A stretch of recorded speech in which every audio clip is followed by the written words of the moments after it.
हाय पिला माने welcome back to RK tutorial point तुम स्वागत करुच्ची मु रमाकांत। आशा करुच्ची पिला माने भलर थिबो।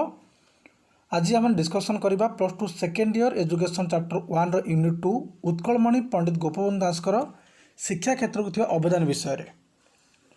पिला माने या पूर्व तुम गोटे क्लास ऑलरेडी कर सारी यूनिट 2 रो जो मु पंडित गोपबंधु दासकर जीवन विषय किसी डिस्क्राइब कर तुम एग्जाम अति गुरुत्वपूर्ण। हाँ पिला माने कहीं ना जीवन तुम गोटे क्वेश्चन देखा मिल महात्मा गांधी जीवन हो कि गोपबंधु दास जीवन हो जेकोसी आम शिक्षाविद अच्छा तेणुक जीवन टाक भलसे तुम शुण मुझे एक्सप्लेन बढ़िया से कर बर्तमान डिस्कसन करवा 1.2.2 शिक्षा दर्शन माने गोपबंधु दासकर शिक्षा दर्शन कौन थिला।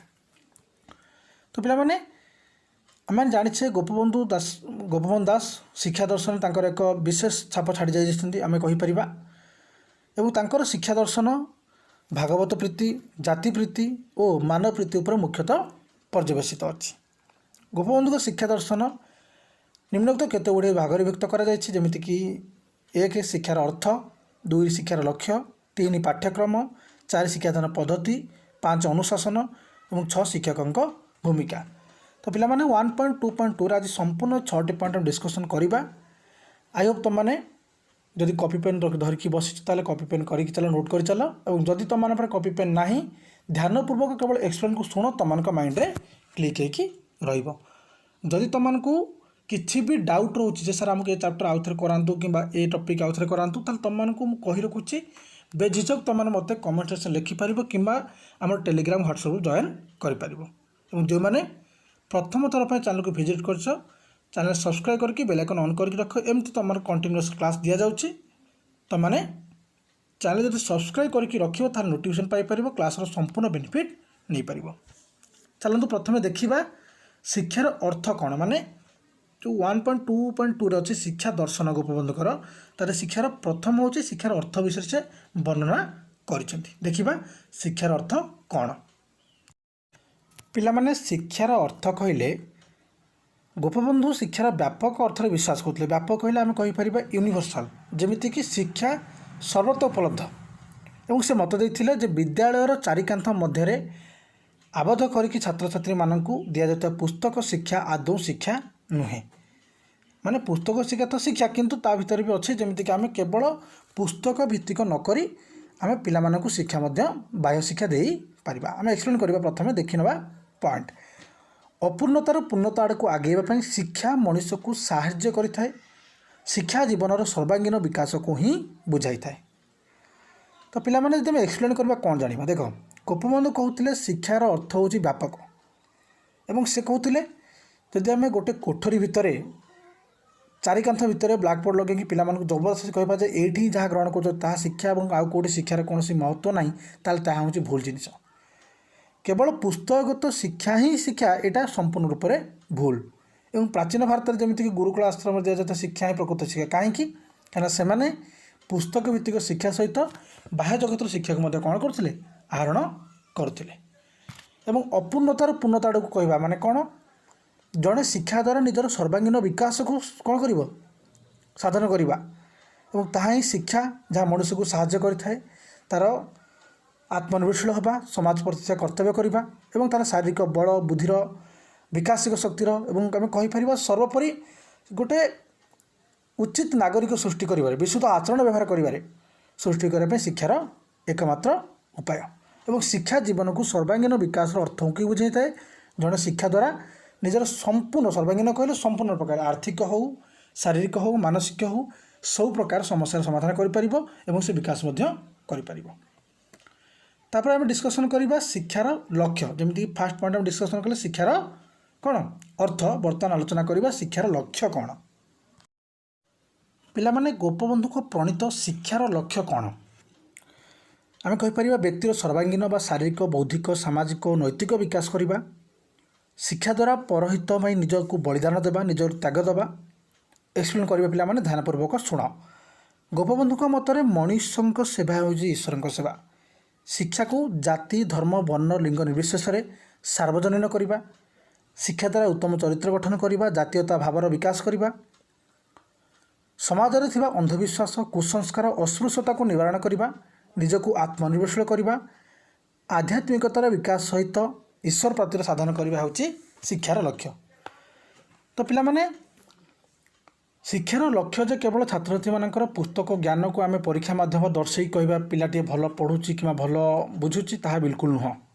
ଏବଂ ପୁସ୍ତକରୁ ଆହରଣ କରାଯାଇଥିବା ତଥ୍ୟ କେବଳ ବୌଦ୍ଧିକ ବିକାଶ କରାଇଥାଏ, ତାହା କେବଳ ପିଲାର ବୌଦ୍ଧିକ ବିକାଶ କରାଇଥାଏ। କିନ୍ତୁ ଯଦି ପିଲା ଶାରୀରିକ ମାନସିକ ସ୍ତରରେ ଜଣେ ଷ୍ଟ୍ରଙ୍ଗ ଗୋଟେ ଉଚିତ ନାଗରିକ ଗଢ଼ି ତୋଳିବାର ଅଛି, ତାହେଲେ ଛାତ୍ରଛାତ୍ରୀମାନଙ୍କର ବିଭିନ୍ନ ପ୍ରକାର କହିପାରିବା ଶିକ୍ଷା ମାଧ୍ୟମରେ, ଯେମିତି ବାହାରେ ଧରନ୍ତୁ ସିଏ ପରିବେଶରୁ ଶିଖିବ, ନିଜ ପରିବାରରୁ ଶିଖିବ, ପଡ଼ୋଶୀରୁ ଶିଖିବ, ସାଙ୍ଗସାଥି ପାଖରୁ କିଛି ଶିଖିବା ପାଇବ।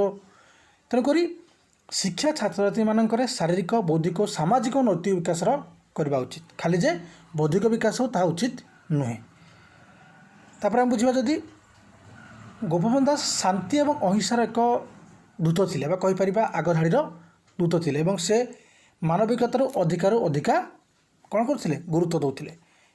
ଗୋପବନ୍ଧୁଙ୍କ ମତରେ ଶିକ୍ଷା ପ୍ରତ୍ୟେକ ଛାତ୍ରଛାତ୍ରୀଙ୍କଠାରେ ମାନବିକତାର ବୀଜ ରୋପଣ କରିବା ଉଚିତ। ମାନବିକତା କହିଲେ ହ୍ୟୁମାନିଟି, ଆମେ ଯାହାକୁ କହିଥାଏ ଯେ ଆମ ପାଖରେ ସେ ଗୁଣ ରହିବା ଦରକାର, ଯାହାଦ୍ୱାରା ଆମେ ସମାଜ ପ୍ରତି ଆମର କର୍ତ୍ତବ୍ୟକୁ କିମ୍ବା କୌଣସି ଲୋକ ହଇରାଣରେ ପଡ଼ିଛି, ଅସୁବିଧାରେ ପଡ଼ିଛି, ଆମେ ତା ପାଖରେ ଠିଆ ହେବା, ଆମର ଯେଉଁ ମାନବିକତାର ପରିଚୟ ଦେବା। ଯେଉଁ ଶିକ୍ଷା ପରହିତ ପାଇଁ ଛାତ୍ରଛାତ୍ରୀମାନଙ୍କୁ ବା କହିପାରିବା ଶିକ୍ଷାର୍ଥୀମାନଙ୍କୁ ଗୋଟେ ସାଧାରଣ ନାଗରିକ ଉଦ୍ବୁଦ୍ଧ କରାଏ, ତାହା ହିଁ ପ୍ରକୃତ ଶିକ୍ଷା। ଏବଂ ଶିକ୍ଷା ଦ୍ୱାରା ସମାଜର ଯଦି ସେବା କରିବାରେ ଆମେ ସକ୍ଷମ ହୋଇପାରୁଛେ, ଏବଂ ଯେମିତିକି ସମାଜ ସେବା ହିଁ ଗୋପବନ୍ଧୁଙ୍କର ଏକ ଶିକ୍ଷାର ଅନ୍ୟ ଲକ୍ଷ୍ୟ ଥିଲା ବା କହିପାରିବା ଗୋପବନ୍ଧୁ ସମାଜ ସେବା ନାଁରେ ମଧ୍ୟ ତାଙ୍କର ନିଜର ପରିବାରକୁ ସେ ପଛରେ ପକାଇଥିଲେ। ସେମିତି କଥାରେ ଅଛି ବି, ଆମେ କହିପାରିବା ମଣିଷର ସେବା ହେଉଛି ଈଶ୍ୱରଙ୍କ ସେବା ବା କହିପାରିବା ମାନବ ସେବା ହିଁ ମାଧବ ସେବା। ଯଦି ଆମେ ମଣିଷର ସେବା କରୁଛେ, ତାହେଲେ ଆମେ ଭଗବାନଙ୍କୁ ମଧ୍ୟ ପାଇପାରିବା। ତେଣୁ ଶିକ୍ଷା ଛାତ୍ରଛାତ୍ରୀମାନଙ୍କଠାରେ ଦଳପ୍ରୀତି, ସହଯୋଗିତା, ସ୍ୱାର୍ଥତ୍ୟାଗ, ସହାନୁଭୂତି, ଦୟା, ମାନେ କହିବା ନମନୀୟତା ମନୋଭାବ, ସହନଶୀଳତା ଆଦି ଗୁଣର ବିକାଶ କରିଥାଏ। ଏବଂ ସମାଜର ସେବା ପାଇଁ ଯଦି ଆମେ ନିଜକୁ ଉତ୍ସର୍ଗ କରିକି ଶିକ୍ଷା ମାଧ୍ୟମରେ ଆମେ ଆମର ଏ ସୋସାଇଟିରେ କିଛି ଭଲ କର୍ମ କରିପାରୁଛେ, ସୋସାଇଟିକୁ ଆଗକୁ ନେବାରେ ଆମେ ହେଲ୍ପ କରିପାରୁଛେ, ତାହେଲେ ଆମେ ଶିକ୍ଷାର କ'ଣ ସମ୍ପୂର୍ଣ୍ଣ ଅର୍ଥ ପାଇପାରୁଛେ। ଆଉ ବାକି ରହିଲା ଶିକ୍ଷାର ଯେଉଁ ମାନେ ଅଧିକାର କଥା ପଡ଼ୁଛି, ଏଠି ଜାତି ହେଉ, ଧର୍ମ ହେଉ, ବର୍ଣ୍ଣ ହେଉ, ଲିଙ୍ଗ ହେଉ କିମ୍ବା କୌଣସି ବି ଗୋଷ୍ଠୀ ହୁଅନ୍ତୁ, ସେମିତି ଆମେ କହିପାରିବା ସବୁ ନିର୍ବିଶେଷରେ ଶିକ୍ଷାର ଗ୍ରହଣ କରିବା, ଶିକ୍ଷା ଦେବା ସମସ୍ତଙ୍କର ଅଧିକାର ଅଛି, ଶିକ୍ଷା ଗ୍ରହଣ କରିବା ସମସ୍ତଙ୍କର ଅଧିକାର ଅଛି। ଏବଂ ଶିକ୍ଷା ପ୍ରତ୍ୟେକ ବ୍ୟକ୍ତିର ଏକ ଜନ୍ମଗତ ଅଧିକାର। ତେଣୁ ଗୋପବନ୍ଧୁ ମତ ଦେଇଥିଲେ ଶିକ୍ଷା ୟୁନିଭର୍ସାଲ୍ ହେବା ଦରକାର ବା କହିପାରିବା ସାର୍ବଜନୀନ ହେବା ଦରକାର ଏବଂ ଅବୈତନିକ ହେବା ଦରକାର ବା କହିପାରିବା ମୁକ୍ତ ହେବା ଦରକାର। ଶିକ୍ଷା ଧନୀମାନଙ୍କର ଏକଚାଟିଆ ଅଧିକାର ନୁହେଁ। ଧନୀ କହିଲେ ପିଲାମାନେ, ଧନୀ କହିଲେ ଯେ ଆମେ କହିବା କେବଳ ଯାହା ପାଖରେ ଅର୍ଥ ଅଛି, ଯାହା ପାଖରେ ଯେ ସମ୍ଭ୍ରାନ୍ତ ପରିବାର ସେମାନେ ହିଁ ଶିଖିବେ, ତାହା ବିଲକୁଲ ନୁହଁ। ଶିକ୍ଷା ଜଣେ ଗରିବର ମଧ୍ୟ ଅଧିକାର ଏବଂ ଶିକ୍ଷା ଧନୀମାନଙ୍କର ଏକଚାଟିଆ ଅଧିକାର ଭିତରେ ରହିବା ଉଚିତ ନୁହେଁ। ତେଣୁ ସମାଜର ପ୍ରତ୍ୟେକ ସ୍ତରର ଲୋକମାନଙ୍କ ମଧ୍ୟରେ ଶିକ୍ଷା ମାଧ୍ୟମରେ ଆମେ କହିପାରିବା ସାମଞ୍ଜସ୍ୟ ବା ସମନ୍ୱୟ ପ୍ରତିଷ୍ଠା କରିବା ଉଚିତ। କିନ୍ତୁ ଆଉ ଗୋଟେ କଥା ମଧ୍ୟ ଆମେ ଜାଣିଛେ, ଶିକ୍ଷା ହେଉଛି ଚରିତ୍ର ଗଠନ କରିଥାଏ। କେମିତି ଦେଖ, ଯେମିତିକି କଥାରେ ଆମର ଅଛି, ଆମେ ଯେତେବେଳେ ବୟସ୍କ ଲୋକମାନଙ୍କଠୁ ଶୁଣୁ କ'ଣ କହୁ, ଥିଲେ ଥାଉ ପଛେ ଗୁଣ ହଜାର, ଚରିତ୍ର ନଥିଲେ ସବୁ ଅସାର। ତା'ର ଅର୍ଥ କ'ଣ ନା, ଛାତ୍ରଛାତ୍ରୀମାନଙ୍କଠାରେ ଯେତେ ଭଲ ଗୁଣ ଥାଉ, ଯେତେ ସେ ଭଲ ଶିକ୍ଷା ପଢ଼ିଥାଏ, ଯଦି ତା'ର ଭଲ ଚରିତ୍ର ନାହିଁ, ଯଦି ସେ କ'ଣ ଭଲ କ୍ୟାରେକ୍ଟର ସହିତ ଜୀବନ ବଞ୍ଚୁନି, ତାହେଲେ ତା'ର ଯାହା ବି ସେ ଶିକ୍ଷା ଗ୍ରହଣ କରିଛି ତାହା ସମ୍ପୂର୍ଣ୍ଣ ବ୍ୟର୍ଥ। ଏବଂ ମଣିଷ ପାଖରେ ସାହାଯ୍ୟ ମନୋଭାବ, ସମୟାନୁବର୍ତ୍ତିତା, ପଙ୍କ୍ଚୁଆଲିଟି, ଜଣକୁ ହେଲ୍ପିଂ ନେଚର ହେବା ଦରକାର ଏବଂ ସାଧୁତା ଇତ୍ୟାଦି ଗୁଣ ହେଉଛି ସୃଷ୍ଟି କରିବା ଶିକ୍ଷାର ପ୍ରଥମ ଲକ୍ଷ୍ୟ। ଆମେ ଯଦି କହିପାରିବା ବିଭିନ୍ନ ପ୍ରକାର ଗୁଣ ଅଛି ଯାହାର ବିକାଶ ଫଳରେ ହିଁ ଛାତ୍ରଛାତ୍ରୀମାନେ ଚରିତ୍ରବାନ ହୋଇପାରିବେ। ତାପରେ ହେଲା ଜାତୀୟତାର ବିକାଶ। ମାନେ ଜାତୀୟତା କହିଲେ ଆମ ପ୍ରତି ଥିବା ଆମର ଏ ମାଟି ପ୍ରତି, ଏ ଭୂମି ପ୍ରତି ଥିବା ଆମର କର୍ତ୍ତବ୍ୟ। ଆମେ କହିଥାଉ ନା, ଜନନୀ ଜନ୍ମଭୂମିସ୍ଥ ସ୍ୱର୍ଗାଦପି ଗରିୟସୀ। ତା'ର ଅର୍ଥ କ'ଣ, ଆମେ ଏ ମାଟିରେ ଜନ୍ମ ହେଇଛେ, ଆମର ମା ଜନ୍ମ କଲା, ମା ଜନ୍ମିତ ମା ଏବଂ ମାତୃଭୂମି ପାଇଁ ଆମେ ସବୁଠୁ କ'ଣ ଆଗରେ ଠିଆ ହେବା ଏବଂ ଆମ ସ୍ୱର୍ଗଠାରୁ ହେଉଛି ବଡ଼ ମା ଏବଂ ମାତୃଭୂମି।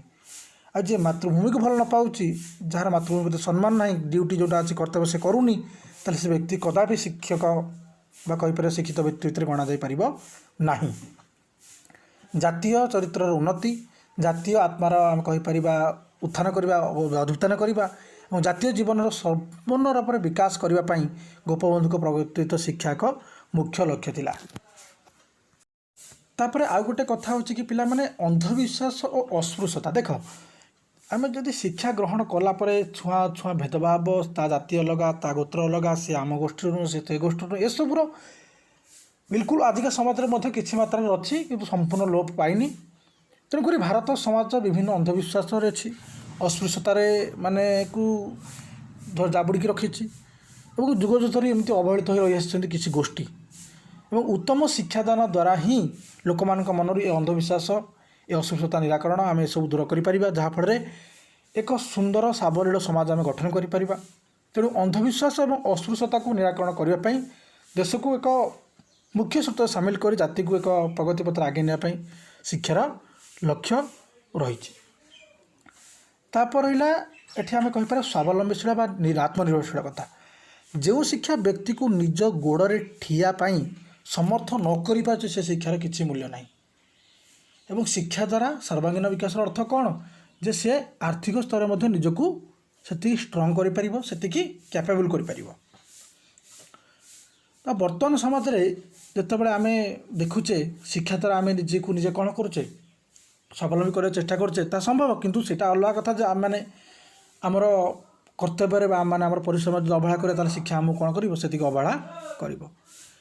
तेणुक सेतबेले जो समय था गोपबंधु समय इंग्रेज शिक्षा पाते व्यक्ति मैंने समाज को शोषण करुले माने से बल बल पदवी रही शोषण करुले। तेणु गोपबंधु मत शिक्षा श्रम भित्तिक पाते शिक्षा द्वारा जड़े मनीष कर्म करके निजर और निज परिवार सहित निज सोसाइटी कौन कर आर्थिक स्थिति को दृढ़ कर। भारतर आम कहीपर जदि प्राचीन गुरुकुल जो थी आमर शिक्षा व्यवस्था ता भली शिक्षा और श्रम एक संगे चलवा उचित जहाँफल समाज भितर एक समन्वय स्थापन कौन प्रकार आम आर्थिक अनटन रही आम आमर समाज को थी कर्तव्य सहित आमर उचित जो कर्तव्यबोध अच्छी ताको आम जनइबा ता सहित समाज को आर्थिक स्थिति आम आगक नवा।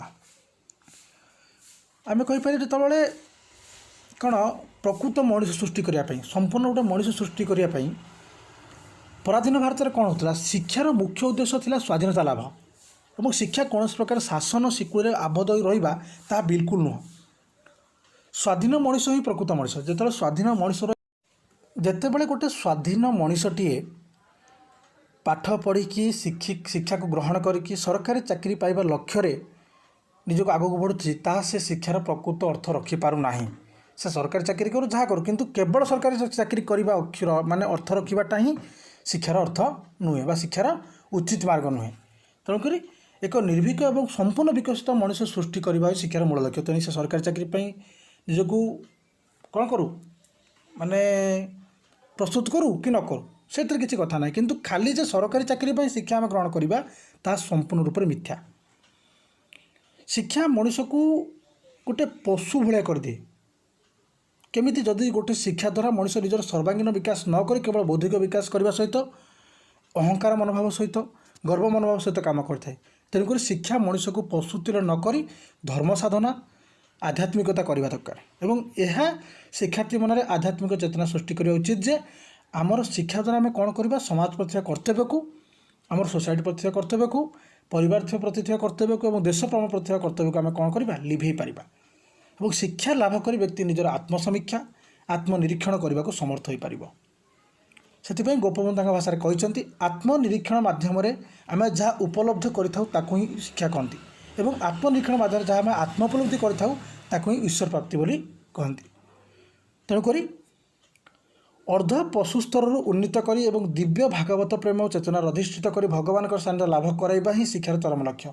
आम जो मनुष्य पशु होइछे तो पशु स्तर आम उन्नीत करवा निजको भागवत प्रेम चेतनार आम कहीपर जमीक निजक भगवान सानिध्य लाभ करवा भगवान आशीर्वाद नवा एवं चरम सीमार पहुँचा जहाँ शिक्षार संपूर्ण आम कौन फायदा नहीं पारिबा शिक्षार संपूर्ण अर्थ आम पाइपर। टिके लंग डिस्टेंस होगा आम डिस्कसन कली कहीं टिके इंपोर्टाट पॉइंट था भावना बही कि तुम सहित अधिक आलोचना करदेली तो भल कथा आलोचना तुम शुणी रखिले तुम बेटर हम। बर्तमान डिस्कसन करवा पाठ्यक्रम देख आमर गोपबंधुंकर शिक्षा दर्शन पाठ्यक्रम गोटे कौन थी तार जो सिस्टमेटिक कौन थी बर्तमान आलोचना करवा गोपबंधुकर प्रवर्तित शिक्षा व्यवस्थार पाठ्यक्रम कौन। पिला माने पाठ्यक्रम कहले ଗୋପବନ୍ଧୁଙ୍କ ମତରେ ପାଠ୍ୟକ୍ରମ ନମନୀୟ ଓ କ୍ରିୟାଶୀଳ ହେବା ଉଚିତ। ପାଠ୍ୟପୁସ୍ତକ ବହିର୍ଭୂତ କାର୍ଯ୍ୟକ୍ରମକୁ ପ୍ରାଧାନ୍ୟ ଦେବା, ଭ୍ରମଣ ମାଧ୍ୟମରେ ବିଭିନ୍ନ ସ୍ଥାନମାନଙ୍କର ଇତିହାସ ଏବଂ ସେହି ସ୍ଥାନର ଗୁଣକୁ ବଖାଣିବା, ପୁସ୍ତକଗତ ଶିକ୍ଷା ସଙ୍ଗେ ସଙ୍ଗେ କର୍ମଶିକ୍ଷାରେ ତାଲିମ ଜାତୀୟ ବିଦ୍ୟାଳୟର ପ୍ରଧାନ ଉଦ୍ଦେଶ୍ୟ ଥିଲା। ଗୋପବନ୍ଧୁ ପାଠ୍ୟକ୍ରମକୁ ବିଦ୍ୟାଳୟର ସଂକୀର୍ଣ୍ଣ ପରିସର ମଧ୍ୟରେ ଆବଦ୍ଧ ନ କରି ଏହାକୁ ବହୁ ସାମାଜିକ ସଂସ୍କାର ଓ ସେବା ଧର୍ମର ପ୍ରଧାନ ଆୟୁଧ ରୂପେ ପରିକଳ୍ପନା କରାଯାଇଥିଲା। ତ ପିଲାମାନେ ଗୋପବନ୍ଧୁ ତାଙ୍କ ମତରେ କ'ଣ କହିଥିଲେ ଯେ ପାଠ୍ୟକ୍ରମ ସବୁବେଳେ ପାଇଁ କ'ଣ ହେବା ଦରକାର, ନମନୀୟ ହେବା ଦରକାର ଏବଂ ପୁସ୍ତକ ଭିତ୍ତିକ ନ ହେବା ଆବଶ୍ୟକ। ତା ସହିତ କ୍ରିୟାଶୀଳ ମଧ୍ୟ ହେବା ଦରକାର। କ୍ରିୟାଶୀଳ କ'ଣ ମାନେ ଏ ଶିକ୍ଷା ମାଧ୍ୟମରେ ଜଣେ ନିଜକୁ କ୍ରିୟାଶୀଳ କରିପାରିବ, ନିଜର ସେଲ୍ଫ ଡିପେଣ୍ଡେବୁଲ୍ ହେବା ପାଇଁ ତାକୁ ହେଲ୍ପ କରିପାରିବ ଶିକ୍ଷା। ଏବଂ ସେ କେବଳ ପାଠ୍ୟକ୍ରମ ମାଧ୍ୟମରେ ବିଭିନ୍ନ ପାଠ ବିଷୟ ପଢ଼ି ଏବଂ ତାକୁ ଭଲସେ ଖାତାରେ ଉତାରିକି ଆନ୍ସର ଲେଖିବାକୁ ସେ ବିଲକୁଲ କ'ଣ କହୁଥିଲେ, ଜଣେ ଶିକ୍ଷାର ଅର୍ଥ ନୁହଁ ବା ଶିକ୍ଷାର ପାଠ୍ୟକ୍ରମ ହେବା ଉଚିତ ନୁହଁ। ଏଥିରେ ପାଠ୍ୟକ୍ରମ ବହିର୍ଭୂତ ଅନେକ କାର୍ଯ୍ୟକଳାପ ମଧ୍ୟ ପ୍ରଧାନ ଦିଆଯିବା ଦରକାର। ମାନେ ପାଠ୍ୟକ୍ରମ ଏଭଳି ହେବା ଦରକାର ବା ଏଭଳି ସଂଗଠନ କରାଯିବା ଦରକାର ଯାହାଫଳରେ ଶିକ୍ଷାର୍ଥୀର ବ୍ୟକ୍ତିତ୍ୱର ସୁଷମ ବିକାଶ ହୋଇପାରିବ, ଶିକ୍ଷାର୍ଥୀ ଏକ ଉଚିତ ନାଗରିକ ବା କହିପାରିବ ଆଦର୍ଶ ନାଗରିକ, ଗୋଟେ ଆଦର୍ଶ ବ୍ୟକ୍ତିରେ ପରିଣତ ହୋଇପାରିବ। ତେଣୁ ସତ୍ୟବାଦୀ ମନୋବିଦ୍ୟାଳୟ ପାଇଁ ବିଭିନ୍ନ ପ୍ରକାର ପାଠ୍ୟକ୍ରମରେ ଆମେ କହିପାରିବା ଥିଲା, କିନ୍ତୁ ଗୋଟିଏ ଜିନିଷ ତୁମମାନଙ୍କୁ ମନେ ରଖିବାକୁ ପଡ଼ିବ, ମହାତ୍ମା ଗାନ୍ଧୀଙ୍କ ପ୍ରବର୍ତ୍ତିତ ବୁନିୟାଦୀ ଶିକ୍ଷା ବ୍ୟବସ୍ଥାରେ ଇଂରାଜୀର ସ୍ଥାନ ନଥିଲା।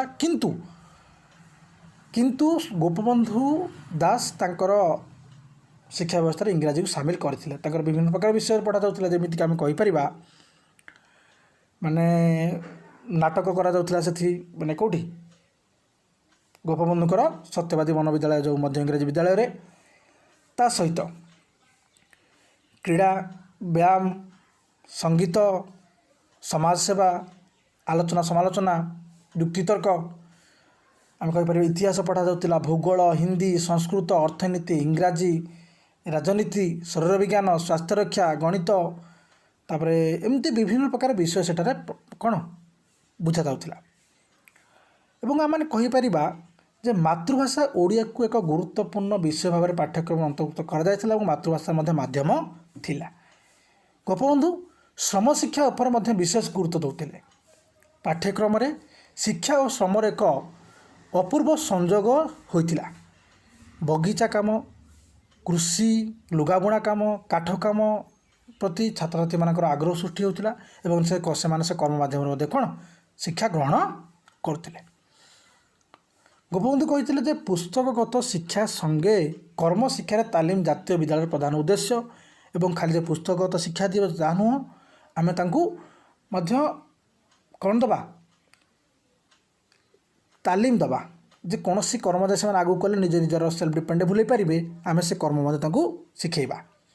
ଏବଂ ବୈଷୟିକ ଶିକ୍ଷା ବ୍ୟତୀତ ଭ୍ରମଣ ମାଧ୍ୟମରେ ମାନେ କହିପାରିବା ବୁଲିବାକୁ ଯିବା କୌଣସି ନୂଆ ନୂଆ ସ୍ଥାନକୁ, ସେଟା ସ୍ଥାନ ବିଷୟରେ ଆମେ କିଛି ତା'ର ଯେଉଁ ଘଟଣା ଦୁର୍ଘଟଣା ସେ ତତ୍କାଳୀନ ସ୍ଥାନ ବିଷୟରେ କିଛି ଜାଣିବା, ପାଠ ପଢ଼ୁଥିବା ସହିତ ଭାରତର ବିଭିନ୍ନ ଦର୍ଶନୀୟ ସ୍ଥାନ ପରିଭ୍ରମଣ କରିକି ନିଜର ଅଭିଜ୍ଞତାକୁ ସେତିକି ଷ୍ଟ୍ରଙ୍ଗ କରିବା ଗୋପବନ୍ଧୁ ମଧ୍ୟ କହିଥିଲେ। ଏବଂ ଗୋପବନ୍ଧୁ ପାଠ୍ୟକ୍ରମକୁ ବିଦ୍ୟାଳୟର ସଂକୀର୍ଣ୍ଣ ପରିବେଶ ଭିତରେ ଆବଦ୍ଧ ନ କରି ଏହାକୁ ବହୁମୁଖୀ ବା ସାମାଜିକ ସଂସ୍କାର ଓ ସେବା ଧର୍ମର ପ୍ରଧାନ ଆୟୁଧ ରୂପେ ପରିକଳ୍ପନା କରିଥିଲେ। ସେ କହିଥିଲେ ବିଦ୍ୟାଳୟର ପରିସର କେବେ ସଂକୀର୍ଣ୍ଣ ନୁହଁ, ସେ 5ଟା ଜାଗାରୁ 50 ଜାଗାରୁ ଗୋଟେ ଶିକ୍ଷାର୍ଥୀ ବିଭିନ୍ନ ପ୍ରକାର ଶିକ୍ଷା ଗ୍ରହଣ କରିବା ଉଚିତ।